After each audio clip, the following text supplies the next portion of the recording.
السلام عليكم، ازيك يا شباب؟ اهلا وسهلا بيكم في فيديو جديد. النهارده بقى هنتكلم على البوت كامب.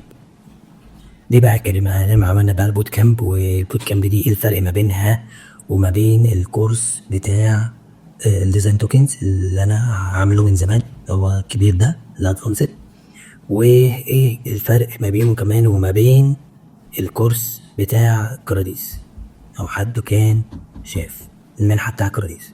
ماشي، طيب زي ما انتوا عارفين الكورس الادفانسد او مش يعني مش عايز اسميه الادفانسد، لان الادفانسد هنا ممكن حد يبقى مفكره ان انا لازم اكون يعني شاطر في الحته دي بس عايز ابقى ادفانسد. لا، هو كورس اصلا يعني from basic to mystery. ماشي، بس هنسميه الكورس الكبير. الكورس ده طبعا كان التارجت اودينس بتاعه الاجانب، عشان كده طبعا كان مفصل وكان سعره عادل. طيب مؤخرا انا كنت قلت لكم بقى زمان خالص ان احنا هنعمل الكورس ده. ماشي، هو عربي. لو تفتكروا في مره طلعنا لايف مع بعض وكنا بنتكلم بنقول ان انت قدامك اكتر من اوبشن، يا اما تشترك في كورس الانجليش لو انت عايز الاكسبيرينس دي في اسرع وقت، يا اما انت تشترك تستنى بقى الفيديوهات بتاعت الكورس ده لما تنزل، ودي هتاخد اكتر من سنه 15 شهر لان احنا هننزل كل اسبوع فيديو زي ما احنا متعودين. ماشي، او ان انت بتتعلم عادي مع نفسك ومن الحاجات اللي بتنزل على اليوتيوب بس بتشترك في المنتورشيب سيشنز اللي انا لسه ما اعلنتش عنها رسمي، او ان انت بقى تستنى الورك شوب. فناس كتير اول ما كانت بتكلمني كنت بقول لها استنى الورك شوب او اسمها ايه، هتنزل قريب في 20 يناير زي ما انتوا لو فاكرين. ماشي، طيب هو مؤخرا انا كنت بقى ايه بحضر ايه الكونتنت بتاع الورك شوب دي. ماشي، لو تفتكروا الورك شوب اللي احنا عملناها في مصر تبع يو اكس صالون دي كانت تقريبا يوم واحد، صح؟ كنا 4 ساعات، كانت ممكن تاخد 6 ساعات وهكذا. طبعا الورك شوب دي مش هتديك المعلومات الكافيه. المهم، فانا عملت كونتنت هو نفس الكونتنت بتاع الكورس بالظبط بس بشكل مصغر. بمعنى خليني بقى كده احاول اجيب لك فيجما عشان اوريك عشان تبقوا فاهمين الموضوع بالظبط. ماشي، تعالى هنا كده وبالمرة كمان نفتح الديزاين سيستم. طيب في الكورس الكبير احنا بنعمل الديزاينز دي فروم سكراتش. ماشي، بنعمل الديزاين نفسه وبعد كده بقى بنروح على الديزاين سيستم بنعمل بقى ايه الديزاين سيستم بتاع كل حاجة، وليكن هنا الكالرز، هنا اللوجو، هنا هتلاقي الايمجز، هنا هتلاقي التايبوجرافي، وكمان الايكونز والانبوت فيلد. ماشي، ده الانبوت فيلد اهو جميل، وكمان الباتن. تمام، وبعد ما بنعملهم بنبدأ نعمل التوكنز، والتوكنز بتعدي على بلان. مش ده الملف بتاع التوكنز، خليني اجيبه لك من هنا. ماشي، شايفين الشاشة صح؟ شيء عبيط. ماشي، المهم بنيجي بقى في التوكنز بنبدأ نعمل بلاننج لكل التوكنز بتاعنا، الاوبشن توكنز بالالياس توكنز لكل بقى الحاجات شايفينها في الكالرز والسايزنج والسبيسنج والبوردرز وهكذا وهكذا. وبعد كده بقى بنمسك كومبوننت نبدأ نعمل له البلاننج بتاع التوكنز بتاعه ونشوف التوكنز هتبقى اسمها ايه والفاليو بتاعها ايه وهكذا. جميل، وليكن مثلا دي البلاننج بتاع البطن. خلاص، التوكنز بلاننج بتاع البطن. جميل، وبعد كده بنروح بقى على فيجما نفسه على في الديزاين سيستم، نبدأ بقى ايه نعمل نكريت بقى كل التوكنز اللي احنا ايه بنيناها. خلاص، يعني مثلا هتلاقي التوكنز بتاع البطن زي جميل. وبعد كده نقوم عاملين بقى الدارك مود، وبعد كده نبدا نعمل الايه براند ايه وبراند بي، او مثلا ثيم 1 وثيم 2، ومؤخرا بقى في الاخر نعمل بقى دوكيومنتيشن للتوكنز اللي هنسلمها للديفلوبر. وبعد كده بقى نروح نعمل اكسبورت للتوكنز دي الجيسون كود، وبعد كده نحولها للسي سي اس، وبعد كده نحطها في البروجكت، وبعد كده ايه نبدا نتست بقى ايه على الفرونت اند اللي بيحصل. خلاص، فده الستوري كلها بتاع الكورس الكبير، وده 15 اسبوع اللي انا عملته بقى في الورك شوب. وطبعا المحتوى ده كله بالانجلش. جميل، طبعا عشان انا اعمل المحتوى ده كله بالعربي طبعا ده بقى اللي هياخد سنه واكتر. فمؤخرا بقى ايه، هو طبعا كده هينزل بالعربي ماشي بس هياخد وقت بقى. طيب فمؤخرا عملت ايه بقى يا سيدي، عملت نفس المحتوى ده بالظبط هو بس بدال ما احنا بنعمل كل الاليمنتس دي، لا احنا هنعمل الباترنز. يعني احنا هنعمل الديزاين ده كله مع بعض. حلو، وهنيجي بقى على مرحله الديزاين سيستم، هنعمل الديزاين سيستم او هنعمل الكومبوننت كديزاين سيستم لايبراري للباتون. فده هنعمله مع بعض. مش هنعمل الانكود شيلد، مش هنعمل الايكونز ولا التايبوجرافي ولا اللوجو ولا الحاجات دي كلها. خلاص بكلمك بقى على موضوع البوت كامب. فاحنا هناخد البروسيس كلها بس على الباتون. بس قبل ما نعمل البروسيس كلها على الباتون البروسيس كلها على الباتون بس هنعمل الديزاين ده مع بعض. لكن الباتون ده هناخده ونقوم رايحين عاملينه كومبوننت مع بعض، وبعد كده نروح نعمل بلان للاوكشن توكنز والالياس توكنز للباتون. ماشي، او بمعنى صح بناء على الفاليوز الموجوده في الباتون اللي هم اللي هم دول. جميل. وبعد كده هنروح نعمل بلاننج للكومبوننت سبيسيفيك توكنز بتاع الباتون. وانا ليه اخترت الباتون؟ لان الباتون هنا له اكتر من بلاننج، وهو في مثال كويس قوي يخلينا نعمل ايه، يخلينا نعرف ايه الفرق ما بين البلاننج الفلانيه والبلاننج التانية. يعني فاهم، يعني في اكتر من طريقه ممكن الواحد يعمل بيها بلاننج، ايه هي الاصح وايه الافضل وهكذا. ففي شويه اكسبيرينس هنا حلوه جدا. جميل. بعد ما نعمل بلاننج للتوكنز نروح نكريت بقى الكومبوننت سبيسيفيك توكنز بتاع الباتون ونربطها في كل الباتونز اللي عندنا هنا. وفي هنا شويه تيبس وتريكس حلوين. وبعد كده نعمل بقى الدوكيومنتيشن دي كلها، كل دي الدوكيومنتيشن اللي هنسلمها ايه للديفلوبر. ومن ثم نروح نكسبورت كل التوكنز دي لجيسون كود، وبعد كده نحولها لفاريبلز، وبعد كده ايه نحطها في الكود. في نفس الوقت اللي هيبقى في البوت كامب دي برضو هيبقى له اكسس على كل الملفات دي. ماشي، يعني هيبقى شيء برضو احنا عملنا ايه في الانبوت فيه، من اول كديزاين سيستم لحد الدوكيومنتيشن لحد برضو البلاننج نفسها بتاع الانبوت فيه مثلا. خلاص، فانت هيبقى ليك اكسس برضو ايه على كل الحاجات دي عشان تبقى شايف ايه الفرق. وفي بعض اللايف سيشنز برضو هنتطرق للموضوع ده. البوت كامب مسجله لكن فيها طبعا لايف سيشنز، في فيديوهات بتبقى مسجله وبنعملها لايف سيشنز برضو. وفي نفس الوقت في اللايف سيشنز هتلاقيني بتطرق لعناصر تانية عشان تبقى انت ايه فاهم الموضوع بالظبط. فالخلاصه هنا ان احنا بدل ما انا كنت في الكورس الكبير عشان هو غالي عليكم نعمل كل حاجه، فانا خدت اكبر مثال واكتر حاجه فيها اكسبيرينس اللي هي الباتون، وحطيناها فين؟ حطيناها في بوت كامب. خلاص، فالبوت كامب هنا هتيجي على 4 أسابيع.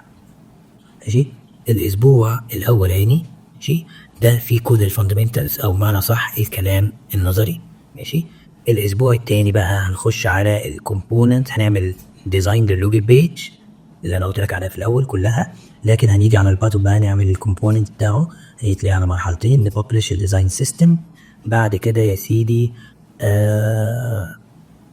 اوكي نعمل الكومبوننت سبيسيفيك توكنز. ماشي، وكمان نبدا نشوف بقى ايه فيجما فاريبلز، ونعمل الاوبشن توكنز والالياس توكنز. جميل.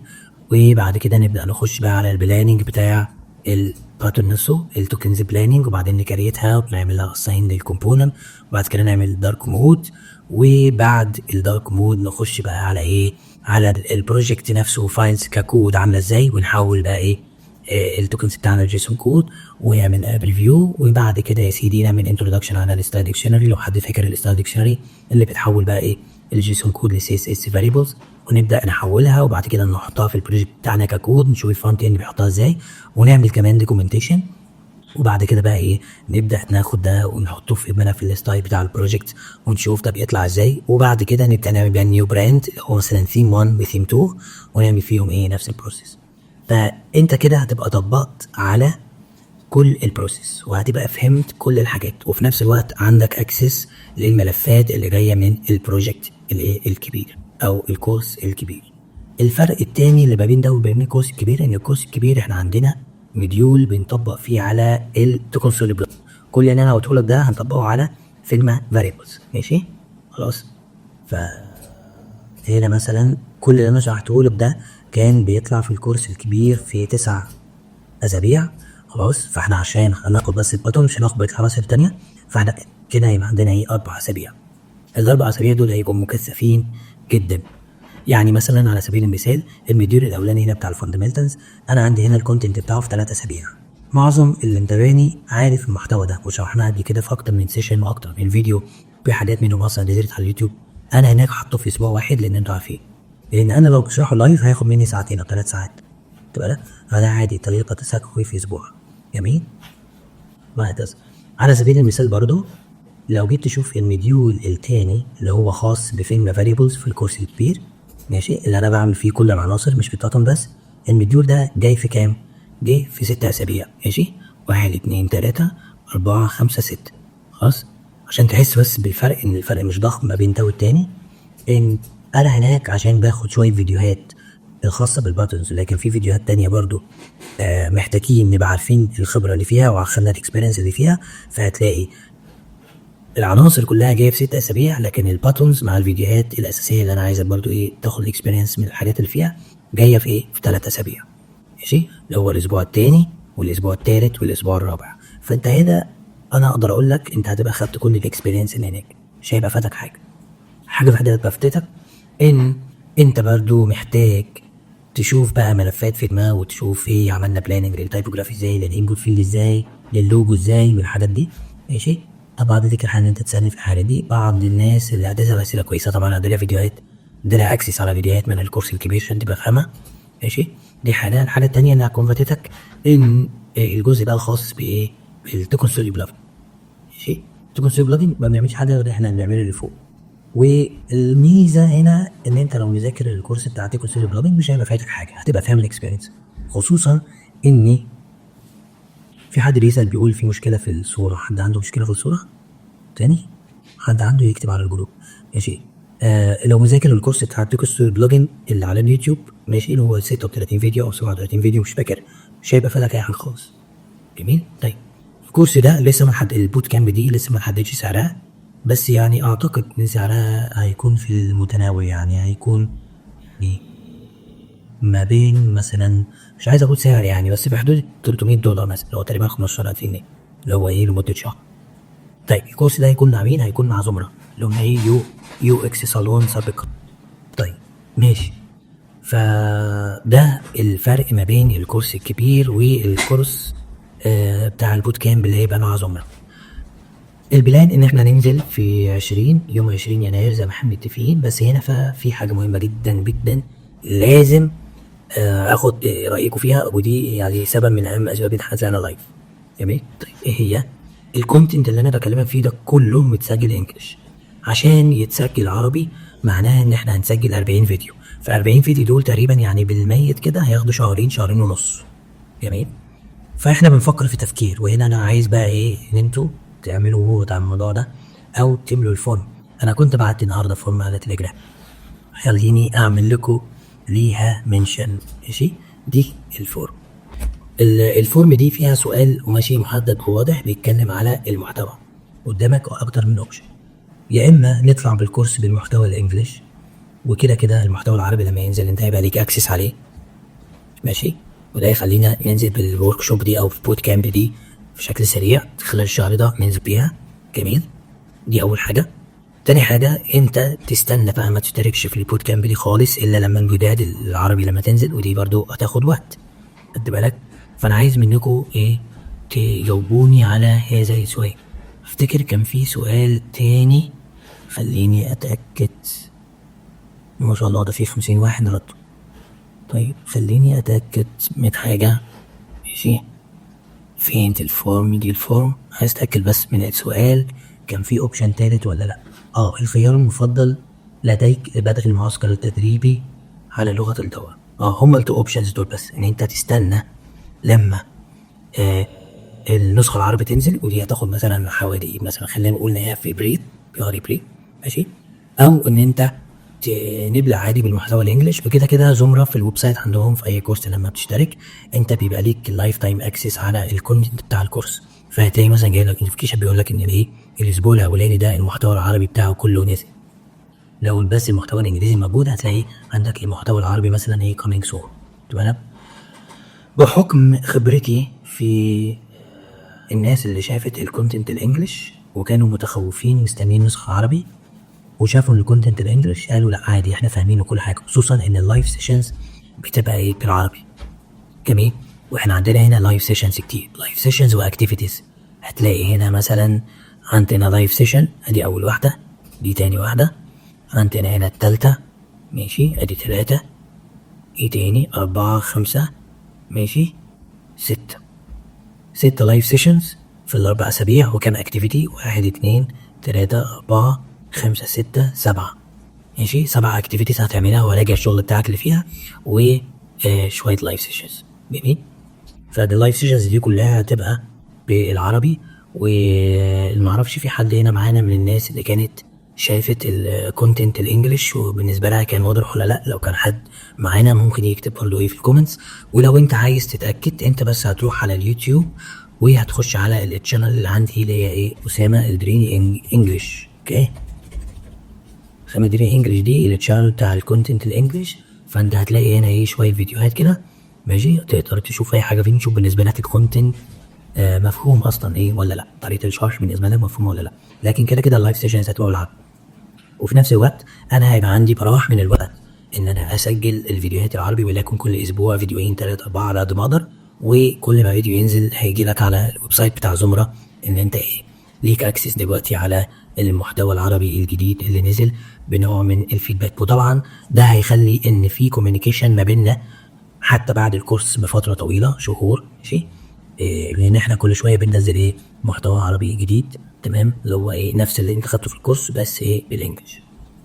جميل. طيب هل ده معناه ان انا مش هعمل الكورس بالعربي؟ لا هعمل الكورس بالعربي بس ده طبعا ايه هياخد وقت تمام. فانا كده كده هيبقى زي ما احنا عارفين كل اسبوع يا اما بنزل فيديو على توكن بلجن يا اما بنزل على الديزاين توكنز يا اما بنزل على فيجما فاريبلز يا اما فيجما ابديت يا اما بقى ايه البروجكت الجديد لو تفتكروا بتاع العلاقه والكوميونيكيشن ما بين البيزنس اناليست والديزاينرز اللي كنت كلمتكم عليه.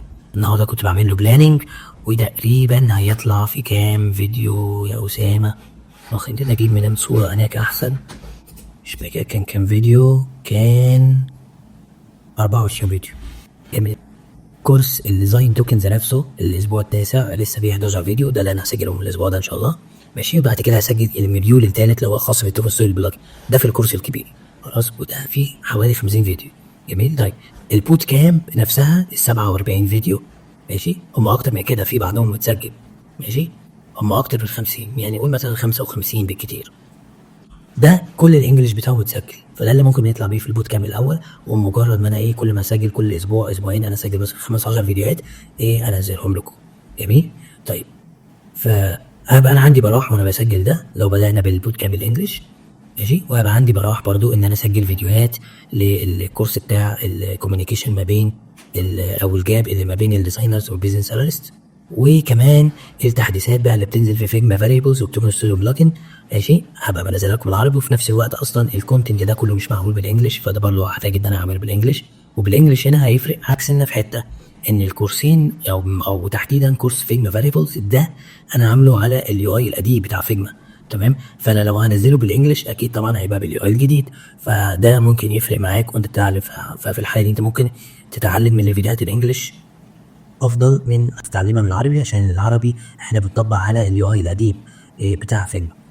لو عندي طبعا مقدره ان انا اعمل العربي والانجليزي مع بعض هيبقى افضل بس ده مش هيبقى من اول اولوياتي لان ستيل انت بتاخد الاكسبيرينس من العربي على اليو اي القديم او الانجليش على اليو اي الايه الجديد. لكن التوكن ستوديو بلجن كورس مفيش فيه اي محتوى بالانجليش تمام. فانا هبقى بنزل كونتنت في التوكن ستوديو بلجن في فيجما فاريبلز الكورس بتاع البيزنس اناليست وفي نفس الوقت بابديت المحتوى العربي بتاع البوت كامب اللي هو اصلا عباره عن جزء من الكورس كامل اللي بالنسخه ايه الانجليش. جميل. فدي جزء من الخطه بتاعه السنه الجديده. جميل. طيب خلينا نرجع للبوت كامب. وقبل ما اكمل لكم في التفاصيل عايز اسمع الناس اللي عندها اسئله ممكن نجاوب على بعض الاسئله دلوقتي كده سريعا. فاللي محتاج سؤال يرفع ايده سريعا. البوت كامب هتبقى اونلاين. البوت كامب هتبقى اونلاين معظمها وزي ما انا شرحت لكم في حوالي 6 فيديوهات 6 لايف سيشنز وفي اكتيفيتيز. فاللايف سيشنز اكيد اعتقد هتزيد عن كده كمان. سمية بتقول الانجليزي ما حسيتش بمشكله معاه في الكورس فعلا دي حاجه نادره. انا كويس. زياد بيقول انا الازم دخلت متاخر وما لحقتش. دخلت من اول فين يا زياد؟ ازيك يا زياد؟ من اول ما حضرتك كنت بتتكلم عن الفرق بين الانجليش والعربي يعني برايد او شويه. ازيك وش زبق ازيك يا عبد الله اتفضل. بس هو كان عندي سؤال. هو انا المفروض شغال مع تيم ووريف شغالين بديزاين توكن وتحديدا احنا شغالين بزاس كتير بتاع دي جي اكس. هل لو انا اخدت الكورس ده هيقدم لي فاليو اللي فيما بعد ولا عارف شايف ايه بالظبط؟ بص، هو انا ما اقدرش اتكلم عن محتوى الكورس واقول لك هيقدم لك فاليو لا، عشان ما بقاش يعني يبقى عندي نوع من الغرور الحالة. بس هو يعني في الحالة دي انت ممكن تسأل بقى الناس اللي خدت الكورس او اللي شافت فيديوهات من الكورس، وفي معلومة هنا. يا هو انا حد شايف تقريبا 36 او 37 فيديو مع عندها على اليوتيوب، و it's good enough يعني في for me يعني I have some answers للسؤال اللي هو بتاع حد هيقدم لي فيديو ولا لا. بس هو انا شغال بالدي جي اي، مش بكريت زي توكن ولا فاريبل ولا اي كلام من ده. فهل لو اخدت كورس حاليا هل فيهم بعد ممكن احتاج فاليو بدماغي، ولا انت شايف ان هو مش تويك مناسب؟ انا بس باخد راي حضرتك. بص، انت ممكن توضح لنا اكتر الدي جي انت تقصد بالدي جي ايه؟ انا حاليا شغال كمان في استوديو، فاي حاجه تعمل المنتجات بتاعتنا بنستخدم الديزاين سيستم بتاع دي جي اي. فانا بعمل ببلش للتوكنز والفاريبلز، كل حاجه موجوده هناك وبس عدلها. فانا مش بكري التوكن او ديزاين، يعني there is some element انا بكريتها يعني في بعض الانت مش موجوده في دي جي اي بنكريتها، بس اي حاجه تانية بس اعملها. انما مثلا في اغلب الحاجات موجوده تكونايز او فاريبلز فاستعملها، مش انا اللي بكريتها. فهمت حضرتي؟ فهمت قصدي ايه ولا حضرتك مش واصله لك؟ انا فهمت قصدك، بس في هذه الحالة انت لو عايز تتاكد الكورس هيضيف لك حاجه ولا لا، انت ممكن لما يقابلك مشكله وحاجه مش عارفها خش استني عليها وشوفها، او خش شوفها في الكورس هي ككونتنت موجوده لا، او خش استني دايركت تقول لي عندك حاجه في الكورس بتغطي الحته دي ولا لا. لان في الحاله دي انت لو اللي هيفيدك بعض الفيديوهات هدي لك اكسس عليها عادي، مش شرط تشترك في الكورس زي ما عملت مع ناس قبل كده. يعني في ناس كتير هنا كانت بتقابلني وتكلمني وعندها مشكله بقوا يديله اكسس على ايه، على كام فيديو يحل له ايه المشكله اللي عنده. فلو عندي خالص مشكله في الحته دي، فانت طول ان انت ما قابلكش مشاكل او ما قابلكش حاجات مش عارفها ومش عارف تعمل ازاي او مش عارف فين البيست براكتس، تمام ما فيش مشكله. لكن لو قابلك حاجه عادي ممكن تخش تكلمني ساعتها، ممكن يدفع. تمام. شكرا حبيبي. احنا عايزين بس اسئله على الجزء اللي انا شرحته دلوقتي، الفرق ما بين الكورس الكبير والكورس الصغير. انا شايف بس 18 واحد اللي هم اللي عملوا فوتنج، فمش عارف احنا تقريبا هنا في 45. ف هل الباقيين بس جايين يتفرجوا يعني جايين بس يسمعوا او يعني ايه؟ انا ما عنديش مشكله طبعا في الموضوع. طيب انا في سؤال يعني كنت متوقع ان حد يسالني، ماشي؟ السؤال ده بخصوص الفرق بقى ما بين البوت كامب دي وما بين الكورس اللي كان قلنا عليه من كام يوم بتاع كراديس. الفرق ما بين الكورس الكبير وكراديس وما بين البوت كامب اللي احنا بنتكلم فيها دي ولا لا؟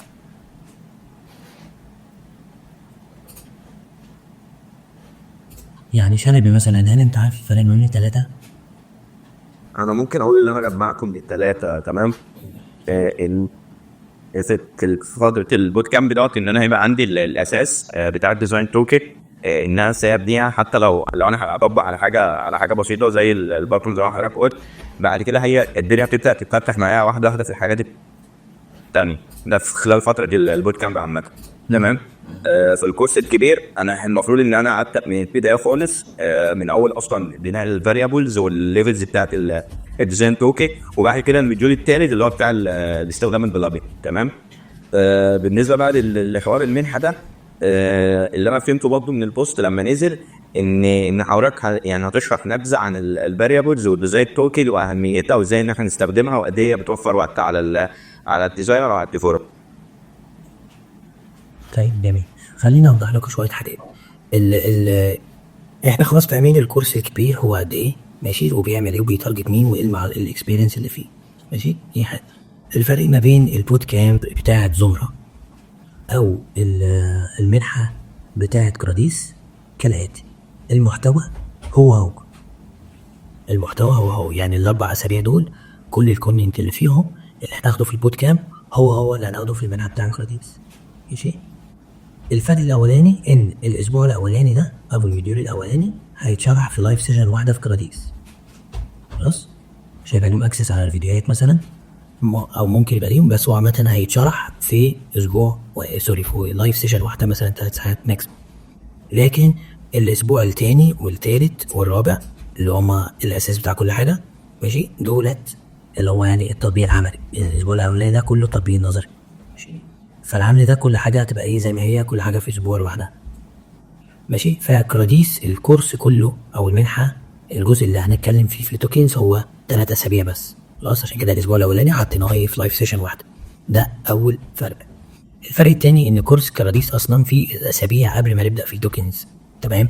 محمد العارف اللي هو اصلا مسؤول او يعني صاحب في شركه كراديس ماشي هيبقى بيتكلم بشكل مفصل اعتقد في 3 أو 4 اسابيع مش متذكر قوي ماشي. هيكون بيتكلم بقى وبيطبقوا على اليو اي برنسبلز واساسيات في اليو اي واساسيات مهمه في الديزاين سيستم. فانت هتبقى طالع منه جاهز فاهم يعني ايه ديزاين سيستم وعامل شغل في الديزاين سيستم. فنبدا نطبق بقى ايه على الباتون بايه في الجزء الخاص بالتوكنز بقى اللي هو ايه اللي هم الاسبوع الثاني والثالث والرابع.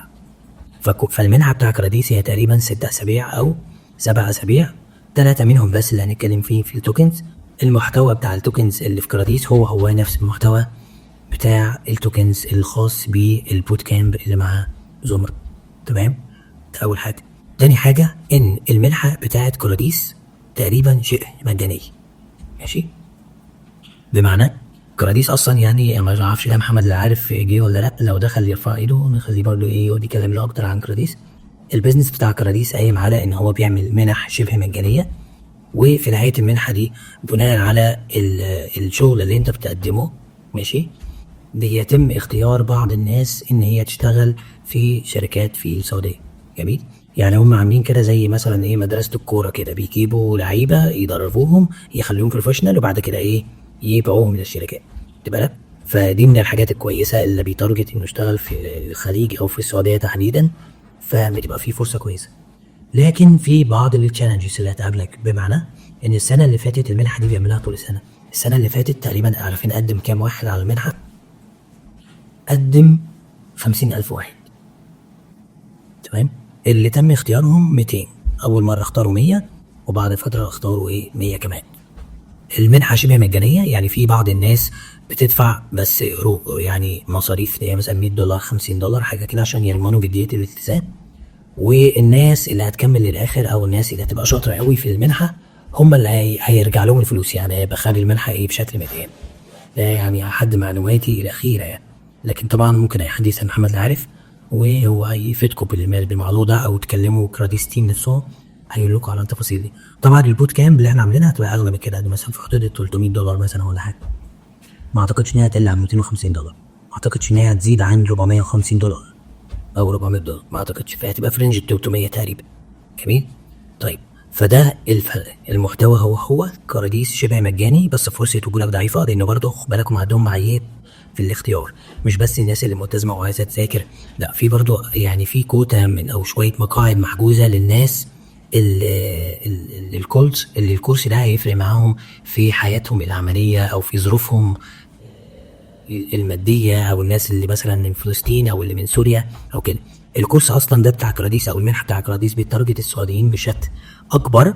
لكن مثلا على حسب برضو معلوماتي السنه اللي فاتت كان في حوالي 30% اجانب من يعني اجانب دي المقصود بيها مش سعوديين. تمام. كان في تقريبا 30% من المقاعد بتاعه المنحه ماشي دول مش سعوديين. تبقى لك فدي لحد معلوماتي الفرق ما بين كراديس والبوت كامب بتاعت اللي هتنزل مع زمرة والفرق ما بينهم وما بين الجزء الخاص بالكورس الكبير. جميل.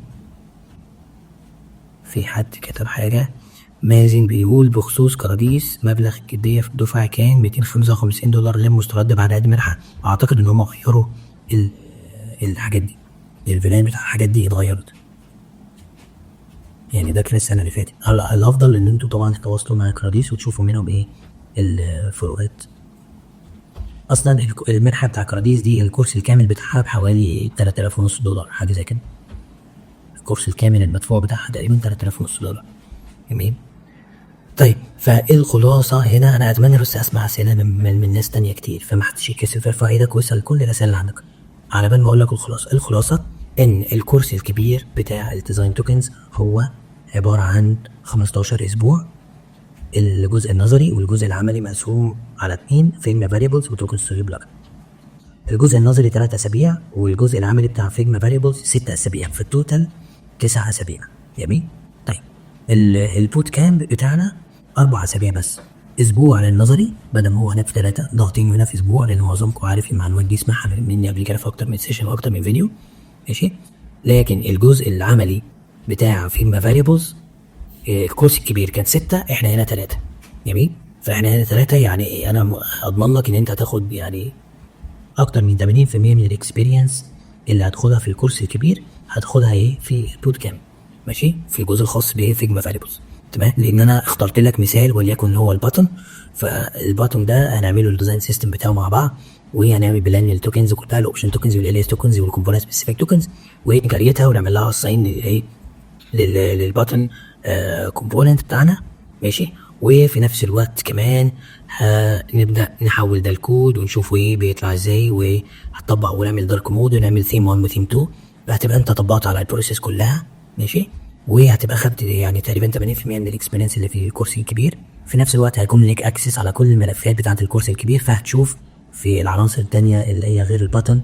ماشي. احنا عاملينها ازاي وخططنا لها ازاي وعملنا بلان ازاي وكريتنا التوكنز ازاي، فيبقى ليك اكسس عليه. تمام. ليه عملنا كده؟ عملنا كده عشان اكتر من حاجه، علشان الكورس يبقى تكلفته قليله، وعلشان اخد يبقى انا عندي فتره من البراح من الوقت ان انا هحول الكورس ده العربي. ماشي. بعد كده والناس تاخد الاكسبيرينس بشكل اسرع، ما تفضلش مستنيه 15 شهر عشان تبقى خدت ايه الفول اكسبيرينس. جميل. في نفس الوقت تهدي لي براح ان انا اخزن لكم فيديوهات اسبوعيه خاصه بقى بفيجما فاريبلز بالديزاين توكنز بالكورس بتاع البيزنس اناليست والديزاينرز، وحاجات التانية اللي هتقابلها في النص زي الابديتس ايه والحاجات. البوت كامب انتوا اللي هتحددوا. ننزل بيها في شهر يناير، تبدا في شهر يناير اول دفعه، بس المحتوى بالانجلش. وفي نفس الوقت اول ما الفيديوهات العربي تنزل، كل ما فيديو او شويه فيديوهات تنزل يبقى ليك اكسس عليها على زمره. تمام. او تستنوا بقى لحد ابريل ان احنا نكون خلصنا تسجيل 47 فيديو الباقيين من البوت كامب، نكون خلصنا تسجيلهم بالعربي ونزلناهم. فبناء على الفوتنج اللي انتوا هتعملوه اللي انا حطيته على تليجرام، هو ده اللي هيخلينا نعرف ان احنا ايه ناخد قرار. طيب الفوتنج اللي انا عملته اللي هو بيقول انت دلوقتي فاهم الفرق ما بين فاهم الفرق ما بين الكورس الكبير والبوت كامب واضح ولا مش واضح؟ في 6 كانوا بيقولوا مش واضح. هل ال6 لسه برضو الفرق مش واضح ما بينهم لحد دلوقتي؟ لو في فرق لو لسه مش واضح اكتب بس في الكومنتس، لو واضح قول واضح. بس طب انا عندي سؤال، لحد البوت كامب ده هيبقى مرتبط بعدد معين مثلا لما العدد يكتمل البوت كامب ده هيبدأ ولا ملوش علاقة؟ اعتقد هيبقى كده. لا انت هتقصد لازم العدد يكتمل وبعدين يبدأ؟ اقصد مثلا حضرتك مثلا هتبدأ مينيمم يعني. انت تقصد مينيمم يا شلبي؟ لا. لا مفيش مينيمم. تمام. مش هيبقى في مينيمم، لا تقلق. اللي مهتم انا هحط لكم برضو في اللينك في وصف الفيديو ده اللينك بتاع الفورم. ماشي. هي الفورم دي اللي تملاها علشان نفهم منك انت برضو مهتم بايه في الكورس، وايه الحاجات اللي محتاج تعرفها في الكورس. ماشي. ده يفرق معانا برضو في ايه وتنظيم محتوى الكورس او تعديله، لو شايف ان هو محتاج يبقى فيه ايه تعديلات. هحط لكم برضو ايه اللينك بتاعه. سؤال هندسة معلش. قول يا شباب.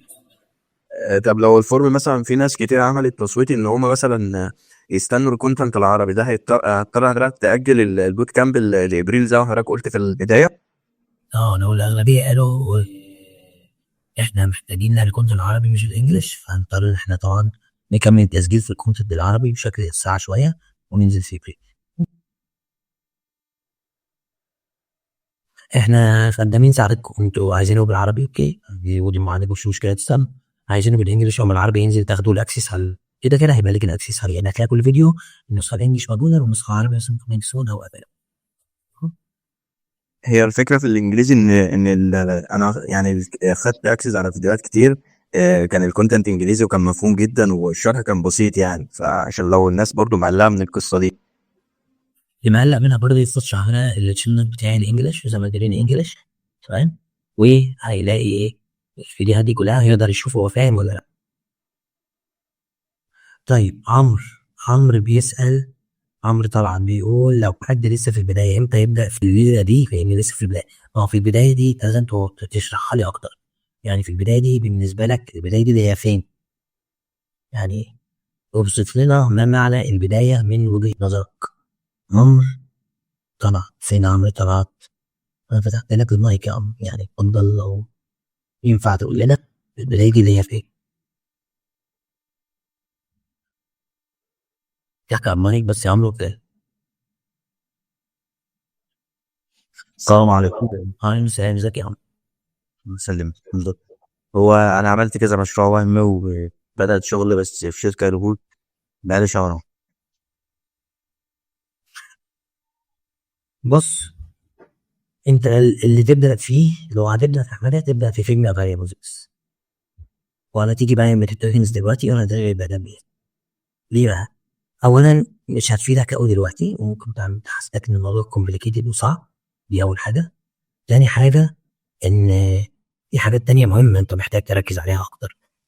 انت محتاج تركز على مثلا على سبيل المثال اساسيات اليو اي نفسها، وتركز على شويه حاجات في اليو اكس نفسه وهكذا. تمام. فده بالنسبه لك هيبقى مهم. الحاجه الوحيده اللي ممكن تفيدك بشكل غير مباشر هي الكورس بتاع فيجما فايبرز اللي انت شايف في الشاشه. الكورس بتاع فيجما فايبرز ده في اللينك بتاعه بره. ليه بقى؟ لان فيجما فاليبلز انت هتستخدمها انت كديزاينر. ماشي.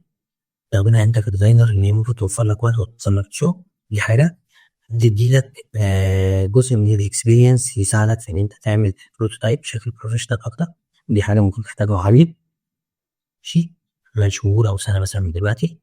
ثالثا هي هتحطك ماشي بدايات الجزء بتاع الديزاين بس. تحطك في بدايات الجزء بتاع الديزاين بس، فتبقى فاهم شويه ايه اساسيات. لكن تخش في التوكنز او البوت كامب او كورس كراديس او كورس كامل، لا مش هيبقى مناسب ليك او مش هيضيف لك حاجه دلوقتي. ايوه. اهلا وسهلا يا استاذ محمد. المايك معاك. كمان بقى جرينا لو عرفت. محمد العارف اتفضل يا صديقي. الناس عندها اسئله. سامعني؟ السلام عليكم. عليكم السلام ورحمه الله وبركاته يا صديقي. الكاميرا شغاله كده؟ يعني اسئله في موضوع كراديس بتتكلم على اول حاجه التكلفه كام او المبلغ كام. ماشي. وهل المبالغ دي او التكلفه دي الاشتراك ده مسترد ولا لا.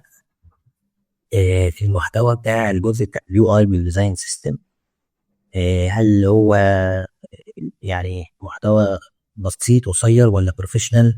الناس اللي عندها مشكلات في تطوير اليو اي هيطلع عامل ازاي، خصوصا اللي شغالين في شركات سعوديه وعايزين يطوروا من نفسهم في اليو اي. ماشي. في حد كان بيقول ان السنه اللي فاتت المبلغ كان من 255 دولار وما كانش مسترد. في ناس برضو خايفه ان المنحه بما ان كانت بقدم استفاده حوالي 50,000 واحد. ماشي. فخايفين السنه دي اللي هم ما يتقبلوش. او في نصايح مع الناس وهي بتقدم تعمل ايه، او لو كان قدم ازاي يعمل ايه عشان يقوي فرصته في ان هو ايه ياخد المنحه. ايه المعايير اللي انتوا بتختاروا بناء عليها. دي كانت معظم الاسئله على حسب ما انا فاكر. طب انا هديه. انا ما كتبتش وراك. هتذكر كده اخد السؤال واجاوب، ولو في سؤال وقع مني فكروني. تمام. طيب عظيم. اوكي، نبدا باول جزئيه، الجزئيه المهمه، جزئيه التكلفه، لان جانا اسئله كتير جدا عن الموضوع.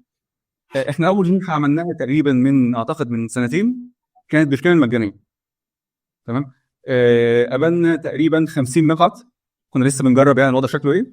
وللاسف اللي حصل ان المقاعد المجانيه اللي احنا قبلناها اللي بدا معانا تقريبا 55 شخص، على نص المعسكر تقريبا بقوا اعتقد 22 23 طالب. اللي اتخرج في الاخر واستمر معانا والتزم كانوا تقريبا 8 طلاب فقط. تمام. فلما عملنا شويه ابحاث بسيطه اكتشفنا ان فكره ان المنحه تكون مجانيه بالكامل، في ناس كتير بتاخد المقاعد بما انها مجانيه وما بتجيش. فاحنا مشكلتنا بس مش ان المقاعد دي حد خدها وما استفادش بيها، مشكلتنا الاكبر ان كان في ناس يعني تستحق هذه المقاعد فعلا محتاجاها وما خدتهاش بسبب ان هي راحت للاشخاص الذين لا يستحقون. وهنا لا يستحقون دي مش بالمعنى السيء، بس هو فعلا مش محتاج حاجه زي كده. فعشان كده جت فكره رسوم البدايه. رسوم البدايه باختصار علشان نضمن ان المقعد يروح لحد يستحقه. وكنا بنقول اللي هيلتزم ويحقق الشروط دي في كي بي ايز يعني رسوم البدايه هيتم استردادها. وجئنا بنهايه المعسكر، طبعا نسبه الالتزام زادت تقريبا ل 50%. مزنوقين المبلغ كان تقريبا 40 دولار 50 دولار، فكان مبلغ بسيط. وفي ناس خدت برضو المنحه برسوم بسيطه وما التزمتش، بس برضو الالتزام زاد 50% تقريبا، وصل لنسبه 50%. المشكله فين بقى؟ المشكله ان في ناس ما التزمتش خالص وجت في اخر المنحه وقالت احنا عايزين نسترد الجديه. فكنا مجهزين طبعا الارقام، يعني انت ما حققتش حتى 20% من الكي بي ايز فده تستحق. فحصلت المشكله بقى ان الناس جت قالت لا احنا يعني التزمنا. طب التزمت وادي الارقام، يقول لك لا التزمت. فكان لازم قانون منضبط للجزئيه دي مع المشاكل. تمام. دي الحكايه البسيطه اللي حصلت معانا في اول منحتين. المنحه باختصار ليها 3 اشكال تقريبا، يا اما مجانيه بالكامل، تمام. تاني نظام للمنحه ان هي تمويل جزئي، يعني منحه يعني المعسكر الثمن تقريبا 10000 ريال، ما اعرفش 10000 ريال بالمصري كام، فحد يقول لي. فممكن تاخدها تمويل جزئي. يعني ايه؟ يعني كراديس تمول لك المنحه بنسبه 80%، فانت يبقى عليك تدفع فقط 20% من قيمه الكورس او المعسكر الرئيسي. تمام. على اي اساس الشخص بياخدها مجانيه او مدعومه او مواد جزئيه وما الى ذلك؟ ده باختصار عندنا فريق ريسيرش كامل بيقيم بشكل دقيق جدا، طبعا باستعانه بالاي اي، لان يعني مش عارفش ده حاجه كويسه ولا مش كويسه. فكره ان احنا الدفعه اللي فاتت مثلا عندنا 50000 متقدم للمنحه، فكان مستحيل ان في فريق يقدر يقيم بشكل دقيق الناس دي كلها، فاستعنا بالاي اي معانا. تمام. ففكره قيمه المنحه ممكن تبقى مجانيه وممكن تبقى مدعومه بنسبه 80 90% على حسب مين اللي بيحدد ده. فريق البحث اللي بيبحث حاله كل متقدم ويشوف مين يستحق. طيب جاني سؤال برضو او جاني زي تعليق، انا فعلا استحق المنحه، انا استحقها، مثلا القدرات الماديه ما اقدرش ادفع الرقم ده في المعسكر الرئيسي، بس الفكره يا شباب لاحظوا ان في 50000 متقدم. فالفكره باختصار ممكن حضرتك تكون تستحق، بس في مئات يستحقوا في نفس حالتك، فبيتم انتقاء منهم اللي نقدر ننتقيه. بس ادي الموضوع بمنتهى البساطه. فكروني ايه الاسئله الثانيه؟ في أسئلة بتتكلم على الجزء القيمة التكنيكال في اليو اي وفي الديزاين سيستم، وهل ده يطورني ازاي؟ هل هو بشكل بروفيشنال ادفانسد ولا لا؟ مدة الجزء ده قد ايه في المنحة؟ طيب عظيم. يعني برضه باختصار شديد، الفكره باختصار ان احنا كارليس اصلا بدات، يعني كارليس الجزء الاكبر فيها مش تدريب. كارليس اصلا هي ديزاين ايجنسي، يعني احنا شركه سعوديه مرخصه سعوديه بتاخد مشاريع سواء ديزاين او ريسيرش من الهيئات والمؤسسات والشركات وما الى ذلك. بس لاحظنا كارثه. الكارثه اللي لاحظناها ان في طلب عالي جدا على اليو اكس ديزاينرز بالذات في الخليج وبين قوسين السعوديه بشكل خاص، ومفيش ديزاينرز اكفاء بالعدد الكافي اللي يغطي الطلب ده او الموجود في السوق. فممكن حد يقول لي لا في ديزاينرز اقوياء جدا، بس باختصار يعني انا اقول لكم اللي انا لمسته لما كنت شغال مثلا في وزاره العدل او لما كنت شغال مع ماكنزي. الفكره باختصار ان هو ديزاينر فعلا شاطر وبيعمل شغل حلو، بس عنده مشكله كبيره جدا في الاساس. يعني على سبيل المثال هو اختار، اديكم مثال سطحي جدا عشان ما اضيعش وقتكم، مثلا اختار تريل فونت ده يا ديزاينر، يقول لك عشان عاجبني. طيب بس كده؟ ده سبب اختيار الفونت؟ عشان شكله حلو وعاجبني وواضح وما شاء الله ومخروق، بس كده؟ فهو المفروض الديزاينر ما يتكلمش كده. المفروض الديزاينر يعني يقول له الشخصيه يتكلم، يقول لي والله انا عملت اناتومي تشريح للخط ده، ولاحظت ان مثلا الديسندر او الاسندر اطول من اللازم، فالخط ده لا يمكن استخدامه في الباراجراف على سبيل المثال. تمام. وبالتالي انا ما اخترتش ده واخترت ده عشان هنا في الديسندر منضبط، فلما استخدمه في الباراجراف يبقى منضبط واللاين هايت يكون كويس. او يكرر لي لغه المصممين يقول لي والله خلي بالك انا اخترت ده عشان الكيرنينج او الليتر سبيسنج اللي بين الحروف منضبط، فلما بنكتب بيه باراجراف بيكون مقروء. او يقول لي الخط ده يتم استخدامه في الهيدنجز فقط علشان عنده مشكله في الليتر سبيسنج او في اللاين هايت او في الديسندر او في الاسندر او وات ايفر المصطلحات او الشغل بتاعنا. يعني فكره عاجبني ومش عاجبني وواضح ومش واضح خلاص. عشان كده دايما كنا بنتريق ونقول يجي حد من بره ما يدوش ديزاين خالص ويبص على فيجما او ايام زمان يبص على فوتوشوب ويقول لكم كبروا دي صغروا دي، ليه دي اخضر كده خلوها ازرق، ليه دي احمر وما الى ذلك. واحنا بنرد عليه ازاي؟ نرد عليه لا هي كده اوضح، كده احسن، كده افضل، وهو يرد الناحيه الثانيه يقول لنا لا مش احسن ومش افضل. فبالتالي المشكله عندنا مش عنده، احنا مش عارفين نتكلم في ديزاينرز، يعني مش عارفين ان ده اخضر بالشكل ده علشان اللون الاخضر بيستخدم في اكس. وكمان خلي بالك الدرجه اللي انت جايبها دي اكس اللي جايه من بره فيها مشكله في الكلر كونتراست، لان احنا عندنا حاجه اسمها كونتراست ريشيو مثلا جايه من الوكاج اللي هو ويب كونتنت اكسبيليتي جايد لاين، بيقول ان لازم الريشيو يكون 1 بوينت مش عارف كذا كذا كذا وهكذا. لما اجي اعمل اوديشن او اقيم تصميم مفيش حاجه اسمها حلو ووحش، مفيش حاجه اسمها جميل وواضح، مفيش حاجه اسمها يوزابل. الكلام ده احنا ممكن نبيع بيه يعني، بس ده مش حقيقي. لكن الصح ايه؟ الصح ان اقول خلي بالك هنا في مشكله مثلا في الهيراركي، خلي بالك هنا البروكسيميتي مش منضبط، خلي بالك وهكذا. ده اللي احنا بنحكي لما نيجي نعمل اوديشن او نيجي نصمم، لازم الديزاينر يبقى عنده القواعد السليمه للتصميم عشان يبقى عارف هو بيصمم ليه، ولما يجي حد يتدخل في شغله يقدر يرد عليه. مش كلمه حلو ووحش وجميل وواضح وخلاص كل واحد بوجهه نظره بقى. هي مش وجهه نظر والله، احنا مش ديزاينرز مش مصممين بوهميين. الفكره باختصار في قواعد وفي علم الموضوع احنا بنطبقه في الاخر بنعمل، وفي الاخر احنا بنديزاين بروجكت او منتج معين او فيتشر معينه عشان تقدم مهمه مش شكل حلو خلاص. نرجع لموضوعنا، دي كانت مقدمه سريعه كده. موضوعنا احنا بنعمل ايه في معسكرات كراديس عموما، وفي معسكر اليو اي ديزاين سيستم توكنز وفاريبلز بالخصوص.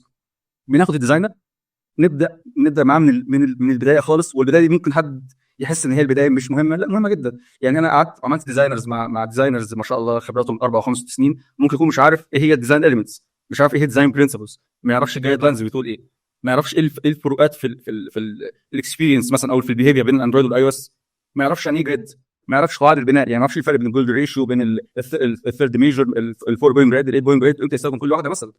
فاحنا بنبدا في كراديس اليو اي بالذات، يعني في ماسكر يو اي بنبني الاساس المنضبط، تمام. بنبدا من الاليمنتس، البرنسبلز، الجايد لاينز وما الى ذلك، طبعا كله بشكل عملي تفاعلي. النظري عندنا 20% بس فقط من كل الجلسات تقريبا، معظم الجلسات تقريبا، تمام. بعد كده بنروح دخلنا ديزاين سيستم.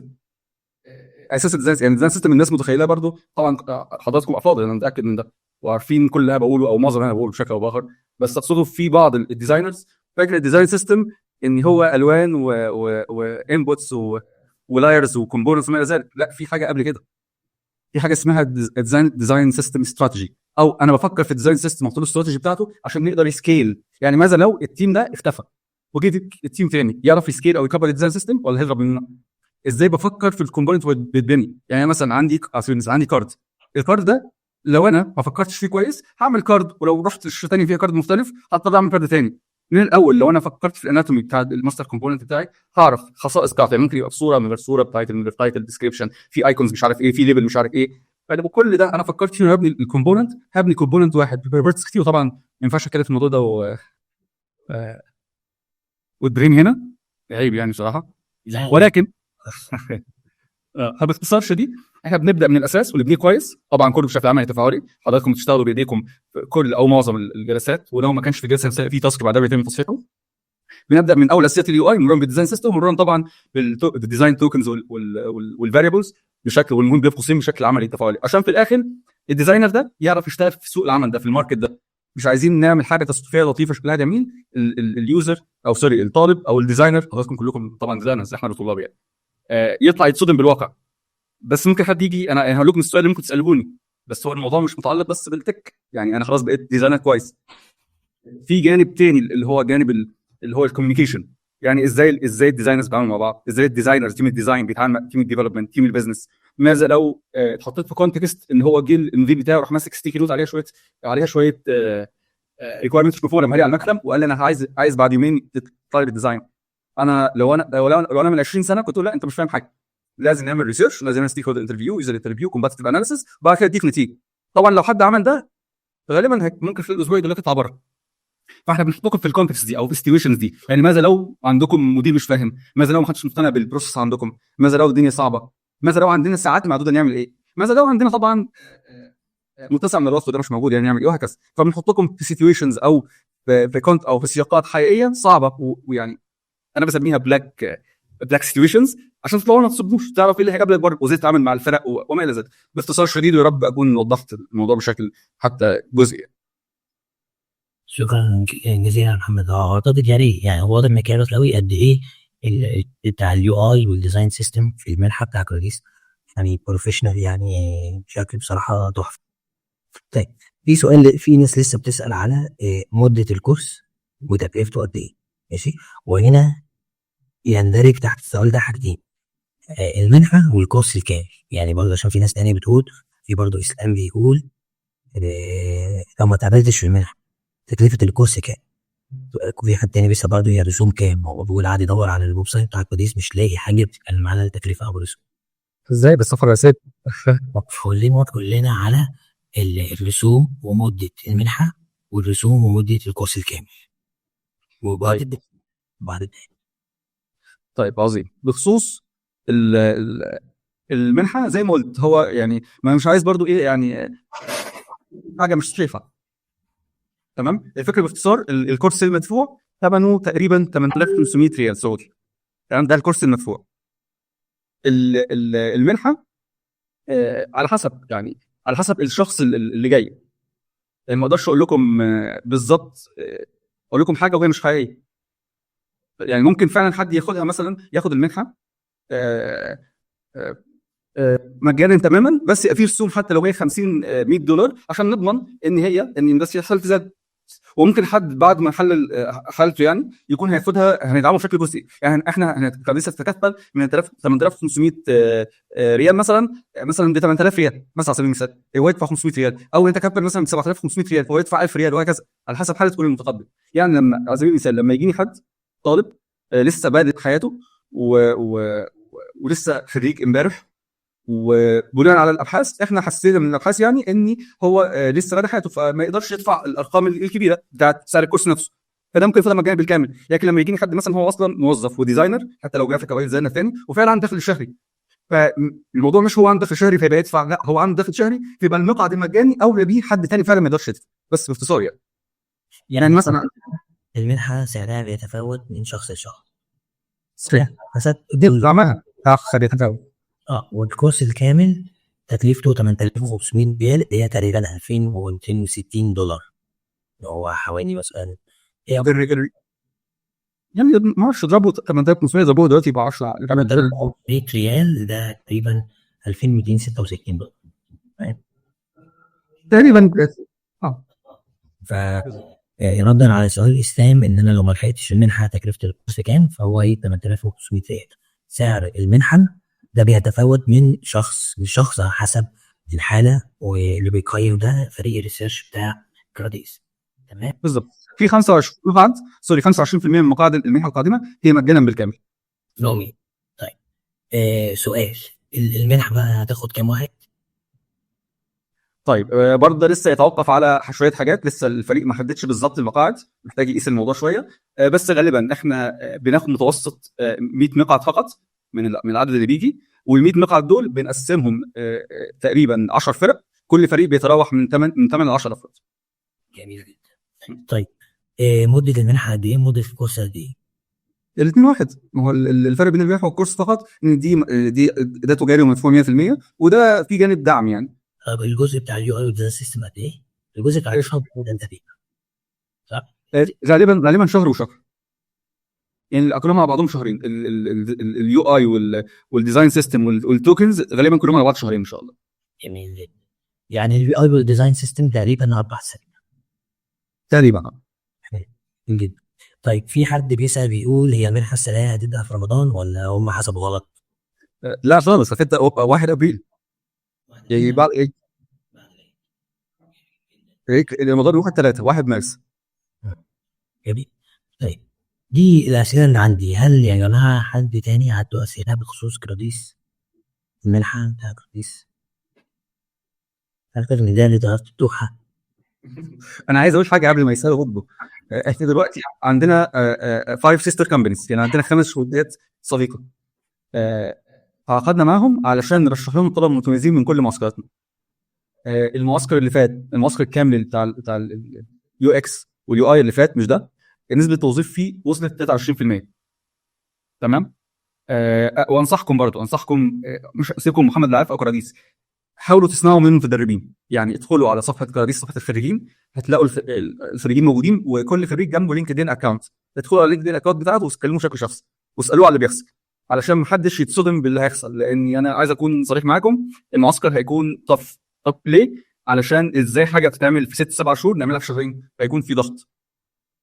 ده رقم 2. احنا زي ما قلنا بنحاكي الواقع، والواقع سيء جدا، فاحنا هنحطكم في سيناريو شبه الواقع علشان ما حدش بس يتصدم يعني. ففضلا ما تسمعوش مني، اسمعوا من الخريجين لو تجربتم.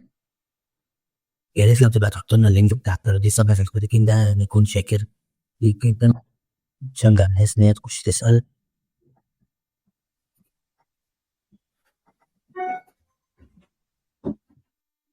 ده فين الشات راح؟ انا اول مره استخدم. بص ابعت لي عادي وانا قريب ليك.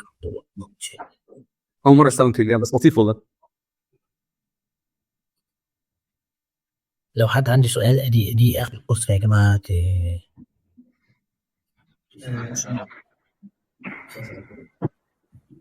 هل هنتطرق برضه خلال المنحه دي اللي هو الديزاين سيستم المستخدم في السعوديه اللي هو الدي جي اي؟ لا، المنحه دي ما فيهاش دي جي اي. احنا كنا عاملين ورك شوب مع اشرف عمران على الموضوع، بس باختصار انت لو فهمت واشتغلت بايدك ديزاين سيستم توكنز وفاريبلز او توكنز او فاريبلز، يعني غالبا التعامل مع الدي جي اي او النظام الموحد للسعوديه يكون بسيط. انت بس هتخش تعرف اسماء اللايبريز وتنزلها وتتفرج عليها وتعرف تقسيمتها ازاي وما الى ذلك، بتتعامل عادي يعني. حد بتاع اخر معدل التقديم امتى؟ اخر ميعاد التقديم امتى؟ ايوه احنا حاطين المره دي مش ميعاد للتقديم، يعني ما فيش ميعاد نهائي للتقديم. احنا حاطين ان بعد 10000 متقدم هنقفل التسجيل ونبدا نفلتر الناس. فترة فرصة بتزيد شوية، بس لو هتقع ب 50,000 صح؟ ما احنا بصراحه المره دي صعب جدا نفلتر 50000. ده الاسباب كتير منها اني يعني سمعه كرئيس على المحك. بمعنى تخيل لو احنا عملنا معسكر متميزين او احنا بدون المتميزين ورحنا رشحناهم للشركات والمتميزين دول ما ادوش لان احنا مقصرين مش هم خالص، احنا دربنا غلط، ايه اللي هيحصل؟ البيزنس بتاع كراديس هيحصل له مشكله كبيره، خلاص يبقى مفيش ثقه في كراديس، فده مشكله. عشان كده احنا هنكون طف شويه وتصحيحنا هيكون طف شويتين ثلاثه، مش والله عشان نضايقكم ولا حاجه، علشان اللي يطلع من كراديس يكون قادر يشتغل في السوق وما يحرجش نفسه وما يحرجناش مش اكتر، يعني مصلحه ليكم اكتر من لينا كمان، يعني لينا مصلحه في الموضوع ده. يعني ال 10,000 واحد دول هيطلع منهم 100 مثلا. والله يعني انا شايف ان الكباستي ما ينفعش اكتر من 100، ولكن ممكن نفكر في الموضوع نزود مثلا 20 مقعد كمان ولا حاجه لو الامر لو احتاجنا ده، بس 100 علشان بس نقدر يعني ما يحصل لنا حاجه يعني. كلام منطقي، كلام منطقي جدا. طيب كم واحدة؟ 100,000 يعني ده حاجة ما تجاوبش يعني. انا في حاجه صدمتني، يعني انا عملت الصفحه بتاعه المنحه على كراديس وهي جوه مش سهل حد يوصل لها، يعني لو انا اديتكش اللينك ممكن ما تاخدش بالك منها. في اول 8 ساعات لسه ما اعلنتش عنها، اول 8 ساعات وصلنا 2700 مشترك، وانا مش عارف جم منين، عارفهم منين ما شاء الله يعني. تمام. النهارده وصلنا 7500 مشترك. كان ده الساعه 3 العصر. لغايه العصر كنا واصلين 7500 مشترك. ده تقريبا انا عملت اعلان من اسبوع او اقل صح؟ احنا المنحه بالظبط بقى لها 4 ايام معمولين على فقط، انا يوم واحد والنهارده 4. يعني ممكن في خلال يومين تكون ال 10,500. يعني للاسف ما اعرفش للاسف ولا دي حاجه كويسه، بس غالبا ده اللي هيحصل يعني. واحنا هنعمل حاجه برضه علشان يعني عملنا سياسه المره اللي فاتت وهنستخدمها تاني نفعت جدا. الفكره ايه؟ الفكره ان احنا كنا مثلا اسامه بيقبل فبنرسل له مثلا نقول له يا اسامه انت منحتك مثلا مدعومه جزئيا او هتدفع بس رسوم للدقيقه كذا، اتفضل يا اسامه قدامك 48 ساعه تدفع. بصوا بندور المقعد عشان في ناس ثانيه ويتنج ليست، يعني 10000 دول ممكن يبقى 20,000 الويتنج ليست، فعشان ندور المقاعد. اللي حصل برضو ان اسامه بياخد المقعد وما يركبش اشتراكه، فبنبدا المعسكر واسامه مش معانا فالمقعد بيكون راح كمان. فالمره دي هندور المقعد، يعني ان شاء الله المقعد هندي فرصه للشخص اشتراكه مثلا 3 ايام، بعد كده نديه حد من الويتنج ليست ان شاء الله، فما تقلقوش هناخد عدد المطلوب باذن الله. في سؤال تاني جه بيدل على عدد ساعات المذاكره او يعني المذاكره او التطبيق اللي محتاجينها، ايه ساعات الحضور تقريبا كام في اليوم يعني؟ طيب انا شايف ان تقريبا احنا عايزين متوسط 6 ساعات جلسات فقط في الاسبوع، تمام، وما لا يقل عن 8 ساعات مذاكره في الاسبوع. وانا كده يعني ايه عامل معاكم واجب يعني، لان فكره التطبيق في التوكنز بالذات مش هزار، يعني لازم تمشي على الخطوات اللي قدامك وهتلاقي النتيجه في الاخر غلط وهترجع تقول انا غلطت فيه وترجع تعيد تاني الجزئيه دي وهكذا. احنا عملنا كده يا شباب يعني، انا كمان على السنه عملت كده، انا كنت بجيب فيديوهات اسامه الدريني وامشي وراها خطوه خطوه، تمام، وهو بيعمل حاجه تبان سهله جدا وتبان جميله جدا، اجي اعملها وراه ايه ده اللي عمل اسامه ما حصلش ليه؟ لان اسامه طلع عين سنين، انا لسه بادئ النهارده واضح، فلازم ما احبطش من الموضوع ده. اسامه بيعملها سهله قوي بالنسبه لي، صعبه بس صعبه لان لسه انا بادئ في الموضوع. بس اكتر الحاجات اللي موجوده في الكورس الاخطاء واللي هتقابلك ازاي تحلها اصلا، بالنسبه لي من اكتر الحاجات المفيده في الكورس. يعني في 3 اسابيع عدتهم في الكورس بعد ما سجلتهم ومنتجتهم، عدتهم تاني علشان اعمل كفر لاخطاء قبلت بعدين. يعني انا اتعمدت في الفيديوهات اني انا بعمل حاجه انت شايفها منطقيه وشايفها صح، لكن كمان اسبوعين 3 في الكورس هتكتشف ان ده خطا. انا المفروض كنت اخد بالي من حاجه معينه واحطها في اعتباري عشان تفرق معايا بقى. طيب اخر سؤال معلش، هل متاح الدفع بالمصري؟ الدفع بكل العملات، بس يعني للاسف الحساب البنكي اللي عندنا هو حساب سعودي، تمام. ما اعرفش يعني هنحاول ندبر لان ما عندناش قرعه في مصر للاسف، هنحاول ندبر الموضوع عشان اخواننا في مصر يقدروا يتعاملوا، بس ده مش وعد، ده ان شاء الله تبقى محاوله للموضوع، لان في اعتبارات قانونيه للموضوع وضريبيه وحاجات زي كده محتاجه انضباط. في حد بيقول طريقه تاكيد الكفء، بيقول الان الدفع بغير الجنيه المصري غير متاح في مصر. يعني لو هو في مصر ما بيقدرش يشتري حاجة بعملة مش مصر.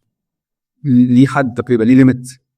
اه بص هو انتوا بس يعني لو اتقابلتوا في المنحة سواء اكلمه محمد اللي عارف اتصرف ان شاء الله تدي فلوس لحد والحد ده يقعد يحولها، يعني الصرف حولوها له انستا باي وهو يدفع له يعني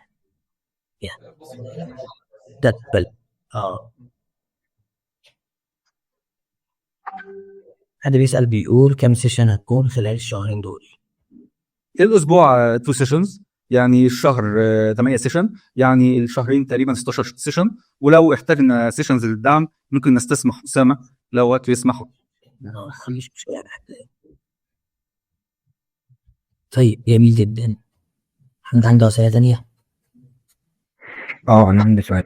اتفضل يا عبد الرحمن.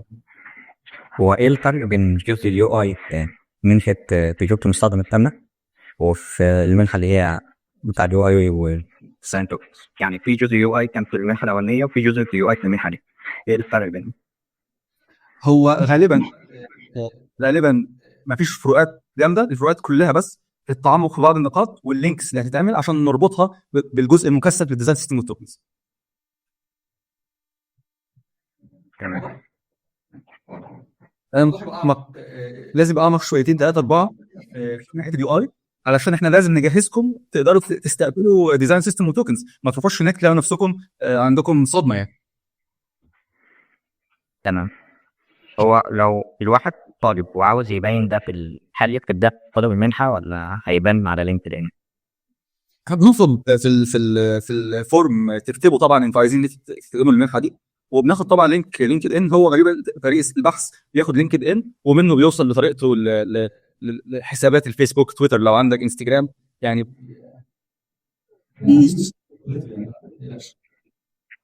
تمام. جميل جدا. أنا ما عنديش أي أسئلة تانية.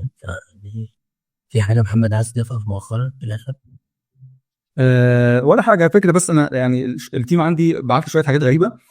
شباب مش تسيبكم من كرئيس محمد عارف لما نحب نقدم في فرصه زي دي، انا بدعي ان هي فرصه يعني حتى هذه اللحظه نهتم شويه بالكلام اللي بيتكتب. يعني مثلا على سبيل المثال انا كاتب مثلا الاسم الكامل، لما الاقي مثلا واحد داخل كاتب محمد، فده يعني ده انديكيتور سيء جدا ان انت مش مهتم حتى تكتب اسم الثلاثي. لما مثلا اقول لك ليه عايز المنحه والاقيك كاتب مثلا ليه عايز اتطور وشكرا، ده انديكيتور رهيب ان انا ممكن الفريق اصلا ما يكملش بحث في حالتك. او مثلا عايز لينكد ان بتاعك والاقي حد حاطط لي علامه تعجب او استفهام او نقط عشان بس يملى الفورم لان هو مانداتوري. ده برضه اكتب بشكل واضح والله ما عنديش لينكد ان وان شاء الله هعمله خلاص شخص يعني مهتم. لكن النقطه دي معناها ان انت مالكش وقت تملى الفورم، عندك وقت تحضر شهرين مكثفين بالعنف اللي يحصل ده، فاشك يعني. بس هتساعدك ازاي وانت مش عارف تساعد نفسك؟ بالظبط. انا في نقطه مهمه برضه عايز اقولها يعني. لما يدخل حد يسالني هقول حاجه سطحيه جدا، حد يسالني هو ايه الفرق بين سيجما اب وفيجما جام، غالبا انا ما بجاوبوش للامانه ومصلحته والله مش عشان حاجه. بقول له يعني انت مش جاهز عشان تتعلم. يعني حد ما كلفش نفسه يدخل على جوجل ولا على يوتيوب يكتب 3 كلمات في 3 ثواني ويجي له فيديو دقيقتين يعرف ايه الفرق بين جوجل فيجما جام وفيجما اب، ده غالبا مش جاهز للتعلم. ده مصلحته والله عشان بس ما يدخلش مثلا ويدفع فلوس وبعد كده يطلع ما استفادش. دي نقطه يعني بيني وبينكم كاصدقاء. يعني انا كنت عامل مره فيديو بتكلم على ثقافه ازاي نسال سؤال، وكنت قعدت تقريبا شهر او شهرين باخد سكرين شوتس من الاسئله اللي الناس بتسال على الكوميونتي بشكل عام على الفيسبوك وعلى الجروبس، ومسكت بقى سؤال طبعا خفيف الاسم والصوره بتاع اللي كاتب، وليه السؤال ده غلط، وليه السؤال ده مش كامل، وليه السؤال ده مش صح نتسأل. هي في ايدي ناس كتير بصراحه، بس انا شايفها من اكتر الحاجات اللي ممكن تفيد الناس مش عارفين نسال ازاي. يدعي لك بعدين مش مشكله. لو حد مهتم يعمل كوميونتي سيشن بلاي ليست على يوتيوب ثقافه ازاي نسال سؤال، والله دي من اكتر الحاجات اللي هتفيد.